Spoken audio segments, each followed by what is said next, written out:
हरे कृष्ण। तो आज रक्षाबंधन का पर्व है। हरे कृष्ण। तो आज रक्षाबंधन का पर्व है और साथ में बलराम जयंती महोत्सव है, या श्री बलराम जी का अपीयरेंस डे है। तो हम जानते हैं कि भगवान भगवद गीता में कहते हैं, यदा यदा हि धर्मस्य ग्लानिर्भवति भारत अभ्युत्थानम् अधर्मस्य तदात्मानं सृजाम्यहम् परित्राणाय साधूनां विनाशाय च दुष्कृतां धर्म संस्थापनार्थाय संभवामि। तो भगवान युग युग में अवतार लेते हैं। जब भी धरती पर धर्म की हानि होती है तो भगवान आते हैं। और धर्म की हानि क्यों होती है ये जानना भी आवश्यक है, क्योंकि होती है और बहुत ज़्यादा होती है। इस वजह से भगवान को ही आना पड़ता है। तो इसके कुछ कारण हैं जिनको हम चर्चा करेंगे। लेकिन भगवान को आना पड़ता है, तो उसी तरह से जब भगवान आते हैं तो उनके आने का मतलब ये नहीं होता कि वो जन्म लेते हैं। हमें लगता है ऐसा कि जन्म लेते हैं, वास्तविकता में जन्म नहीं लेते हैं, वो अपीयर होते हैं। जन्म तो उससे लेना पड़ेगा जो ना हो। और ये प्रकृति जो टिकी भगवान के ऊपर, ये प्रकृति पूरी भगवान के ऊपर ही टिकी हुई है। नहीं तो ये प्रकृति एग्जिस्ट ही नहीं करती अपने आप में। तो इसलिए उनका सिर्फ अपीयर होना होता है, वो ऑलरेडी है। जैसे आप देखिए कि सूर्य है, तो क्या सुबह सूर्य का जन्म होता है और रात को मृत्यु हो जाती है? नहीं, हम क्या कहते हैं उसको? उदय होना और अस्त होना। उसको ये नहीं कहते कि सुबह मॉर्निंग में क्या है, भाई सन का बर्थडे है, और रात के है अब उसका जो है वो पुण्यतिथि डेथ डे। तो ऐसा नहीं कहते ना हम लोग। क्यों नहीं कहते? क्योंकि हमारे तो आंखों से तो सूर्य चला गया, लेकिन सूर्य फिर भी है ऐसी टेस्ट, यहाँ नहीं तो कहीं और दिख रहा है। तो उसी तरह भगवान जो है इस प्रकृति में सब जगह है। नहीं, अभी हमारी आंखों से ओझल है, लेकिन किसी न किसी को दिख रहे हैं। तो इसका मतलब नहीं भगवान चले गए, भगवान तो हैं। और जब आप अपनी वो स्थिति प्राप्त कर लेंगे तो आपको हर जगह भगवान के दर्शन होंगे। तो उसको कंडीशनल होता है। अभी देखिए, कहना आसान है क्योंकि आप लोग सब मूवी देख देख कर आए हुए हैं। तो आप देख सकते हैं कि प्रहलाद को भगवान ने जब कहा तो भगवान ने कहा ठीक है, अब तुम हर जगह मेरे दर्शन कर सकते हो। तो इसका मतलब क्या है कि भगवान हर जगह है, हर पेड़ के अंदर है, हर जीव जंतु के अंदर है ना भगवान। ऑलरेडी भगवान है, बस हमें दिख नहीं रहे हैं क्योंकि हमारी देखने की क्षमता नहीं है। ऐसा नहीं कि भगवान नहीं है, भगवान तो है, हमारी देखने की दृष्टि नहीं है। तो हमें वो दृष्टि पैदा करनी होगी जब हमें दिखाई दे। बहुत सारी चीज़ें हमारे जीवन में ऐसी होती है जो हमें नहीं दिखाई देती। जब हम डॉक्टर के पास जाते हैं, फिर वो हमारा ब्लड का सैंपल लेते हैं, लैब में भेजते हैं, फिर लैब वाले बताते हैं अरे मलेरिया का कीटाणु, मलेरिया का बैक्टीरिया घुसा है तुम्हारे शरीर के अंदर। हाँ, तुम्हारे अंदर डेंगू घूम रहा है, हाँ, तुम्हारे अंदर कोरोना घूम रहा है। बताते कि नहीं बताते? वो आपको तो नहीं दिखाई देता, लेकिन वो है। तो इस तरह से आप समझ सकते हैं, क्योंकि भगवान जो है उससे भी छोटे हैं ना, भगवान उससे भी छोटे हैं। हमारी आत्मा इतनी छोटी है, आप सोचिए कि एक बाल के आगे के हिस्से की जो नोक होती है उसके 100 भाग करिए। वैसे तो होंगे नहीं, आप 1 का 2 कर लें बड़ी बात है। लेकिन अगर आपने उसके 100 भाग कर दिए और फिर हर एक के 100 भाग कर दिए तो उतनी आपकी आत्मा का साइज है। अब आप सोचिए, बाल नहीं का है, बाल की आगे की नोक जो होती है अब आपको पता है नोक तो शार्प होती है ना बहुत। हाँ, उस नोक का जो साइज़ है, अब सुई ले लीजिए, सुई होती है ना, सुई के आगे का वो आपने नोक देखा है ना, तो वो नोक की जो हिस्सा होता है, अगर आप मतलब देखें कि कितना बड़ा होता है, उसके आपने 10,000 हिस्से करने हैं तो आप समझ लीजिए। हाँ, 10,000 हिस्से करने हैं तो आप समझिए कितना छोटा साइज़ आपकी आत्मा का है। तो क्या दिखेगा आपको आँख से? सुई की नोक भी अगर आप बहुत बड़ा करके देखो तो आपको नोक चमक आती, नहीं तो नहीं दिखे, वो चुभती ज़रूर है लेकिन नज़र नहीं आती।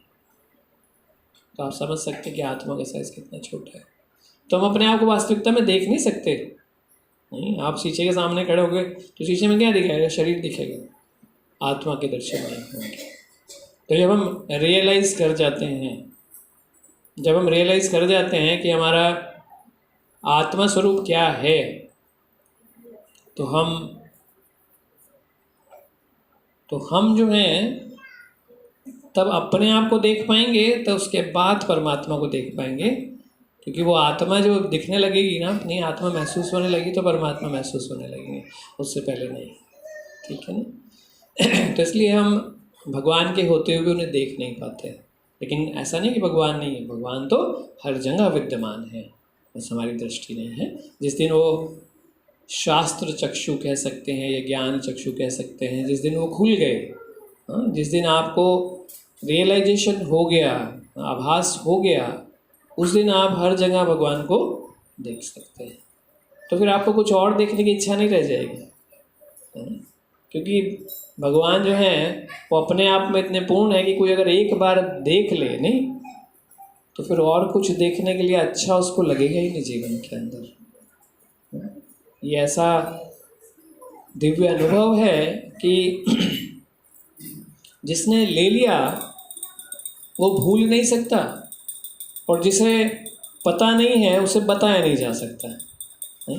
ये ऐसा दिव्य अनुभव है, क्योंकि ये जिसने आनंद ले लिया वो तो उसको भूल नहीं सकता, क्योंकि उसके अंदर ऐसी अपने आप ही ऐसी फीलिंग, आनंद की स्थिति आ जाती है कि उसे भूल नहीं सकता है, और दूसरों को बता भी नहीं सकता। कि दूसरों को बताए तो उनको क्या बता सकता है कि क्या महसूस होता है। आप कोई पूछे कि आपको प्रेम हुआ है और आपको प्रेम में क्या महसूस होता है, आप कैसे बता सकते हैं दूसरे को? हाँ, अच्छा लगता है, ऐसे नींद नहीं आती है, अगर नींद नहीं आती तो दवाई ले लो। नहीं, अब नींद थी तो बीमारी से भी नहीं आती नींद तो। हाँ, अब आप किसी को कहीं नींद नहीं आती, अरे बस बार बार देखने का मन करता है। तो ये ऐसा मतलब आप कोई फीलिंग शेयर नहीं कर सकते। नहीं, आप बता सकते हैं कुछ चीज़ें, बट वो फीलिंग जो है वो नहीं शेयर हो सकती। तो इसलिए वो अनुभव नहीं बताया जा सकता है। इसलिए भक्ति का भी जो अनुभव है ना, हम नहीं समझ पाते, नहीं महसूस कर पाते वो क्या चीज़ है। इसलिए हम इस बात को जान नहीं पाते। हमें लगता है कि हाँ सब हो रहा है, ठीक हो रहा है, लेकिन वास्तविकता में हो नहीं रहा होता है। हमें लग रहा होता है कि हो रहा है, क्योंकि हम वास्तविकता में जानते नहीं कि क्या हो। फिर कोई चीज़ ऐसी होती है जो आचार्य जो हैं वो बताते हैं कि ये रियलाइजेशन होगा, ये अनुभव होगा। कैसा अनुभव होगा ये एग्जैक्टली शेयर नहीं किया जाता है, क्योंकि वो एग्जैक्टली बताया भी नहीं जा सकता, शेयर नहीं किया जा सकता। बता सकते हैं बट वो दूसरा नहीं अनुभव ले सकता उस चीज़ का। ये अनुभव शेयर नहीं किया जाता, ऐसा है। जिसको होगा उसे ही पता चलेगा। जिसके पीछे भूत पड़ जाता है और उसे भूत के दर्शन होते रहते हैं वह शाम, उसे पता है कि भूत कहाँ है, कैसा है, कैसे दिखता है। नहीं, और दूसरे को बताएंगे तो कैसी बात कर, आज के युग में कहीं भूत होते हैं क्या कहीं? कितना मतलब इसे भूत और उनकी बातें समझ में आती हैं। तो ऐसा हम सोच लेंगे, लेकिन जिसे अनुभव हो रहा है उसे पता है कि उसके साथ क्या बीतती है उसका क्या अनुभव है। तो देखिए, भगवान युग युग में आते हैं, और जब भी अधर्म बढ़ता है भगवान धर्म की स्थापना करने के लिए आते हैं। तो हम देखते हैं कि युगों युगों में अधर्म आता है, हर युग में अधर्म आता ही आता है। आप देखिए, तो इसका कुछ कारण है जिस वजह से आता है ना, क्योंकि हम लोग एक बीमारी से ग्रसित हैं, जिन्हें कहते हैं अनर्थ, जो हमारे जीवन के होते हैं उन अनर्थों से हम ग्रस्त हैं। वो बीमारी कौन सी है? काम, क्रोध, लोभ, मोह, मद, मत्सर है। नहीं, मोटे मोटे 6 आइटम हैं, बाकी इनके और बहुत सारे पार्ट्स हैं। तो जो 6 आइटम हमारे पास हैं, काम, क्रोध, लोभ, मोह, मद, मत्सर, काम के बहुत सारे स्वरूप हैं। नहीं, काम का खाली एक स्वरूप नहीं है कि एक सिर्फ आकर्षण। एक होता है तीव्र लालच, जिसको हम छोड़ नहीं सकते। नहीं, अत्यधिक लालच की भावना, जिसको हम पाने के लिए बस किसी हद तक चले जाएं, उसको काम कहते हैं। ठीक है ना? कोई हो सकता है कोई धन कमाने के लिए इस हद तक चला जाए, हाँ, कोई नाम कमाने के लिए चला जाए, कोई ताकत कमाने के लिए चला जाए, किसी भी हद तक जा सकता है। तो ऐसा व्यक्ति जो है वो काम भावना से ग्रसित है। नहीं, जैसे हम देखते हैं कि एक होता है निष्काम, एक होता है काम, सकाम, है ना। तो सकाम मतलब किसी कार्य को ध्यान में रखते हुए आप तपस्या करें तो सकाम कहलाता है। नहीं जैसे आप कहें कि हे भगवान मैं तो मुक्त होना चाहता हूँ, मुझे यहाँ से मुक्ति दीजिए, और ये मानकर आप जो है कुछ व्रत इत्यादि कर रहे हैं, कुछ अनुष्ठान कर रहे हैं, कुछ यज्ञ आदि कर रहे हैं, तो वो एक तरह से सकाम हो गया कि आपने उसमें मान लिया कि मुझे ये चाहिए, ये फल है और आप इसको फल को दीजिए, और तो ये एक सकाम कर्म हो गया, आपने उसमें फल जोड़ दिया साथ में, ठीक है ना। और एक निष्काम होता है जिसमें आप फल की इच्छा नहीं करते हैं, आप कहते हैं हे भगवान बस मुझे तो सेवा दीजिए आप, नहीं मैं तो चाहता हूँ कि आपके भक्तों की सेवा का अवसर मुझे प्राप्त हो, तो कहीं भी दीजिए सेवा का। आप सेवा जो है वो देखिए, काम जो है, जो हमने फल लिया है वो फल वो चीज़ नहीं है, फल सेवा नहीं है। फल क्या है? मेवा है। फल सेवा नहीं है, वो मेवा है। बहुत सारे जो व्यक्ति हैं वो बस मेवे में इंटरेस्टेड होते हैं, सेवा में नहीं। जब उन्हें मेवा चाहिए होता तो आ जाते हैं, नहीं मेवा मतलब फल चाहिए होता तो आ जाते हैं, और जब सेवा होती है नहीं तो भटकते नहीं। तो मतलब अलग। अब ये क्या मांग रहे हैं? ये सेवा मांग रहे हैं। निष्काम वाले क्या मांग रहे हैं? सेवा मांग रहे हैं। भगवान अपने भक्तों की सेवा दीजिए बस। क्यों मांग रहे हैं सेवा? इसके पीछे भी कारण है। क्योंकि सेवा ऐसे नहीं मांगता कोई भी। सेवा का कारण है क्योंकि आपका जो चित्त अशुद्ध है, आपके अगर बर्तन चिकनाई से और कालस से भरे हों तो आप उन्हें पानी से नहीं धो सकते खाली, नहीं। आप कितना प्रयास करिए वो चिकनाई लगी रह जाएगी, कालस लगी रह जाएगी, आप उसे नहीं धो सकते। तो फिर क्या चाहिए आपको? डिटर्जेंट पाउडर चाहिए, है ना। मतलब आपको डिश वॉश चाहिए, तेज वाला डिश वॉश जो पूरी तरह से चिकनाई को निकाल दे। 100 नींबू की शक्ति वाला विम बार। विम बार वाले ऐसे एडवर्टाइज करते हैं, 100 नींबू की शक्ति, मतलब बहुत पावरफुल है। आप कितना भी चिकनाई लगाएंगे तो निकल जाए। तो इस तरह से जो हमारे हृदय के अंदर मैल बैठी हुई है, काम, क्रोध, लोभ, मोह, मद, मत्सर्य, जो देखने पे हमें दिखाई भी नहीं देती, नहीं हमें महसूस नहीं होती है, उनको निकालने के लिए हमें ये सेवा वाला जो डिटर्जेंट है, जो डिश वॉश है, वो चाहिए। नहीं ये धोता है धीरे धीरे करके हमारे हृदय से इन चीज़ों को धोता है ना। अब बिना इसके थोड़ा मुश्किल होता है, क्योंकि आप पानी से धोने का प्रयास करें तो पानी से थोड़ा ऊपर से चला जाएगा, बट वो गंदगी जो है ना, वो जो डर्ट लगी है वो नहीं निकलेगी। उस निकलने के लिए बहुत प्रयास की आवश्यकता है। तो इसलिए भगवान क्या करते हैं? भगवान वो डिटर्जेंट वाले जो सेवा करवाने वाले जो हैं, उनके जो पार्षद हैं वो हैं, उनको हमारे ऊपर अनुग्रह करने के लिए इस धरती पर भेजते रहते हैं। भगवद्विदा भागवतस्य तीर्थभूता स्वयं विभो तीर्थ कुर्वन्ति तीर्थानि स्वान्तस्तेन गतामृता। तो इस तरह से भगवान के जो भक्त हैं वो स्वयं भगवान को हृदय में लिए हुए इस पूरी धरती पर घूमते रहते हैं, ठीक है ना। घूमते रहते हैं क्या करने के लिए? लोगों को अवसर प्रदान करने के लिए, जिससे वो अपने हृदय के मैल को दूर कर सके। क्योंकि हम ये नहीं कह सकते, आप भगवान के पास जाएंगे, हे भगवान मैं सुधरना चाहता हूँ, बट आपने कोई अवसर ही नहीं दिया। अब जाके शिकायत तो कर सकते हैं, हे भगवान मैं अपनी गलती मान रहा हूँ, मेरी गलती हुई है, मैं यहाँ आ गया हूँ, फंस गया हूँ, अब यहाँ दुख उठा रहा हूँ, अब मुझे कोई रास्ता तो दिखाइए। नहीं, अब भगवान आपको कोई रास्ता ना दें तो फिर आप क्या कहोगे? नहीं, तो एक रास्ता जो प्रायश्चित कह सकते हो, या अपने उद्धार का एक तरीका कह सकते हो, वो तरीका जो है वो भगवान ने हमें प्रदान किया है। तो ये जो भगवान हमें अपनी सेवा या अपने भक्तों के माध्यम से अपनी सेवा जो देते हैं, वो एकमात्र इस पूरे जगत के अंदर वो तरीका है जिससे हम वो जो काम, क्रोध, लोभ, मोह, मद, मत्सर्य जिनसे फंस गए हैं, नहीं। और ये ऐसा नहीं है आप सोचे बड़ा साधारण होता है, ये बड़ा मुश्किल है।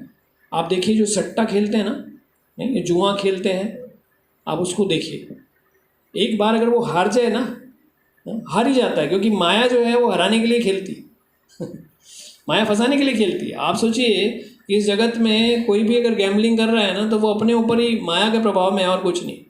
क्योंकि कुछ भी आप ऐसे हासिल नहीं कर सकते बिना कुछ कमाए। तो अगर आपने कुछ ऐसा जुआ खेलने का प्रयास किया अपनी ज़िंदगी के साथ, तो माया क्या करती है, एक बार आप हार गए, या पहले शुरू में हो सकता है कि थोड़ा सा आपको लालच देने के लिए जिता दे, नहीं, आपको पता चला आपने 100 रुपये लगाए और आपको जो 1000 रुपये मिल गया, हमने ये मजा आ गया, 10 गुना हो गया एकदम से, नहीं करने की क्या ज़रूरत है, 1000 लगाता हूँ, इतने हो जाएंगे। तो आप 1000 तो मिले, आपके लालच इतना मन में आ जाता है जीवन में कि सोचते हैं यार 100 के 1000 हो गए, 1 लाख लगाऊंगा 10 हो जाएंगे, नहीं 9 लाख का फ़ायदा होगा। तो वो 100 के 1000 नहीं लगा के, चलो 1000 कमाए थे तो या 900 लगा दूँ, 100 तो अपने बचा लूँ, 900 लगा दूँ, लालच इतना आ जाता है, बोलते 1 लाख लगाता हूँ, 10 गुना हो जाएंगे। और अगले क्षण जो है माया फिर अपनी चाल दिखा देते हैं। अब ये है कि कमाने के लिए जितना है वो लगाता ही जाता है बेचारा, नहीं वापस लाने खो दिए ना, वापस लाने और लगाता है और लगाता है, क्या होता है, जो कुछ था सब बिक गया नहीं, ये माया का खेल, ये है लालच, ये लालच। तो जरा से लालच के कारण माया ने हमें क्या किया, पूरी तरह फंसा लिया। अब आप देखिए, आपने 1 लाख रुपए अपने गंवा दिए जो कि मेहनत से कमाए होंगे, वो अगर वो आपने गंवा दिए तो आप सोचिए कितनी टेंशन का काम है। आप रात दिन खाना नहीं खा सकते बैठ के, 1 लाख रुपए इतनी मुश्किल से कमाए थे और माया लेके चली गई। हाँ, तो 100 रुपये के 1000 तो अच्छे लगे लेकिन 1 लाख जब डूब गए तो आपने सोचिए ज़िंदगी भर आप उस अफसोस को मनाते रहेंगे, चाहे 2 लाख और आ जाए आपकी ज़िंदगी में, लेकिन वो 1 लाख जो गए ना यार, फ्री में चले गए। आपने जो है उन्हें मेहनत से कमाया था और गंवाने के लिए कितना लगा, कुछ ही क्षण में आपने गंवा दिया और छुट्टी हो गई। तो इस तरीके से हम देख सकते हैं कि माया का प्रपंच है बहुत ज़बरदस्त, और जब तक हम इसको पहचान नहीं पाते ना, माया के प्रपंच को, तब तक हम इसके शिकार ही होते रहते हैं। और पहचान कब पाएंगे, जब वो डिटर्जेंट से साफ हो पाएंगे, है ना। जब तक वो डिटर्जेंट पड़ा हुआ है ना हमारे ऊपर, मतलब डिटर्जेंट नहीं है, वो गंदगी पड़ी है, तब तक आप शिकार होते रहेंगे। क्योंकि जब तक आपके मन के अंदर काम, क्रोध, लोभ, मोह, मद मत्सर में कुछ भी रह गया ना तो माया आपको खींच लेगी, ठीक है, माया खींच लेगी आपको। अब आप सोचिए, अगर माया ने आपको एक बार खींच लिया तो फिर आप निकल नहीं पाओगे। तो माया इतनी प्रबल है, काता निद्रा जाओ माया पिशाची रखोले। चैतन्य महाप्रभु कह रहे हैं पिशाच नहीं है छोड़ती नहीं है। पिशाच उन्हें कहते हैं जो गर्दन में दांत गड़ा के खून चूस लेते हैं गर्दन पकड़ते हैं सीधे पिशाच, ऐसा कहा जाता है। तो आप सोचिए माया कितनी प्रबल है, उस माया से कैसे पार पाएंगे। तो हम जो है शुद्ध होने के लिए ही ये प्रयास कर रहे हैं। ये जो हमारा प्रयास है, जो हम यहाँ पर भगवान की भक्ति के लिए, ये सेवाओं के लिए माध्यम से, देखो कोई आवश्यक नहीं है। व्यक्ति ये भी सोच सकता है मैं क्यों सेवा करूं, क्या आवश्यकता है, नहीं अपने घर में पकवान बना के नहीं खा सकता क्या? हाँ, इतने लोगों के लिए बना के लेके जाओ, नौकर समझ रखा है क्या? फ्री के नौकर लगा दिए मतलब अंदर का भाव है, आ जाता है ऐसा। आम इंसान ऐसे ही सोचता है, बना के भी ले जाओ, टाइम भी वो करो, ऐसा करो, क्यों घर में बैठ के नहीं खा सकते? तो हमें ऐसा लगता है, लेकिन वास्तविकता में जो रास्ता है वो यही है, शुद्ध होने का रास्ता यही है। जब आपके मन में ये भाव आए कि क्यों करूं, तो आप देखिए कि आपके अंदर कौन बैठा है, कौन बैठा है आपके अंदर? लालच की भावना बैठी है कि हम क्यों करें। आप देखिए कि कब कब धर्म का पतन होता है, जब लोग धर्म के लिए प्रयास करना छोड़ देते हैं। देखिए कौन सा धर्म, अधर्मों का धर्म फैलता है। अधर्मों का धर्म क्यों फैलता है? क्योंकि अपनी पूरी शक्ति लगाते हैं। नहीं, आप देखिए हिरण्यकश्यपु ने 60,000 साल कठोर तपस्या की, क्या पाने के लिए? लालच के लिए। अपने लालच के लिए, अपनी शक्ति के लिए, क्योंकि एकाधिकार चाहता है मैं पूरी धरती पर कब्जा कर लूँ। हाँ, उसके लिए कितनी तपस्या की वहाँ खड़े होकर, नहीं, सब त्याग दिया, वहाँ खड़ा हो गया, मिट्टी जम गई, नहीं, ऊपर से चींटियों का वो बन गया टीला पूरा, हड्डियाँ हड्डियाँ रह गई, आवाज़ आ रही थी। और जब शरीर इतना जल गया, पूरा ब्रह्मांड ऊपर से गर्म हो गया, तो ब्रह्मा जी उतर गए हैं, भाई अब तो पूरा हमारा ऊपर के जला देगा, चलो हमारा घर जल रहा है तो जाओ, बचाना तो पड़ेगा ही जाके, तब उतर कर आए। तो आप सोचिए वो इच्छा कितनी प्रबल है, उसके लिए इतनी कठोर तपस्या, नहीं। और भगवान के लिए भाई सुबह से शाम तक यार थोड़ा व्रत रखना है। ये देखो, सुबह को थोड़ा सा मूंगफली भून लो, बीच में फल दे दो थोड़े से, नहीं, थोड़ा आलू बनाओ दही के, कुछ फूल है ना, फ्रूट्स वगैरह खा लें, रात को पकौड़े वगैरह बना लो, पूड़ियाँ बना लो थोड़ा, नहीं, व्रत है, आज व्रत है, एक दिन, नहीं, हमारे से इतनी सी तपस्या नहीं होती, इतनी तपस्या नहीं होती। और वो कारण है सारी ज़िंदगी लगे रहते हैं, क्यों? एक बड़ा व्यक्ति बनना है, इस जगत में बड़ा नामचीन व्यक्ति बनना चाहता हूँ, मैं भी टाटा बिरला अंबानी बनना चाहता हूँ। हाँ, लगे हुए हैं। कहाँ से मोटिवेशन आ रहा है? कहाँ से मोटिवेशन आ रहा है? भगवान की सेवा में किसी ने जरा सा उफ कह दिया, नहीं, अरे थोड़ा सा ठीक नहीं हुआ, अरे भाड़ में जाओ, हाँ सेवा करो और नाम सुनो, मैं नहीं आऊँ कल से, मैं नहीं करता है सेवा विवाह, हो गया बस बहुत, भगवान का नाम नाम घर बैठो अपना, कुछ नहीं करता बस इतना ही। यही माया है, यही माया है। तो भगवान को पहचानने के लिए उनकी माया को पहचानना बहुत जरूरी है, क्योंकि जब तक माया भगवान के सामने है, हमारे बीच में और भगवान के बीच में माया है, तब तक उन मायापति के दर्शन नहीं होंगे, ठीक है ना, तब तक उन मायापति के दर्शन हमें नहीं होंगे। तो उनके दर्शन करने के लिए